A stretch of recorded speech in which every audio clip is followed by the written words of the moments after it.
राज्याच्या राजकारणाला हादरून टाकणाऱ्या त्या अपघाताला आज 5 दिवस उलटलेत, पण उपमुख्यमंत्री अजित पवार यांच्या जाण्याचं दुःख अजूनही ताजंच आहे।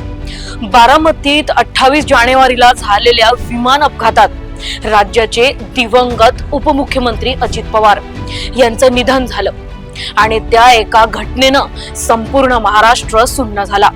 या सगळ्या गडबडीत राजकीय घडामोडी वेगाने सुरू असताना पवार कुटुंबाला दुःख बाजूला ठेवून मैदानात उतरावं लागलं, पण आज त्या दुःखाला शब्द मिळालेत। अजित पवार यांच्या चिरंजीव जय पवार यांचे एका भावनिक पोस्ट मधून व्हॉट्सअप स्टेटसवर वडिलांसोबतचे फोटो शेअर करत जय पवार लिहितात, तुमची खूप आठवण येते डॅड, काश वेळ थांबली असती, मी तुम्हाला घट्ट मिठीत घेऊन आयुष्यभर तसाच राहिलो असतो।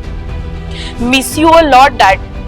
हे शब्द नाहीत, ही एका लेकाच्या मनातली हाक आहे आणि म्हणूनच जय पवारांची ही पोस्ट सध्या सोशल मीडियावर वेगाने व्हायरल होत आहे।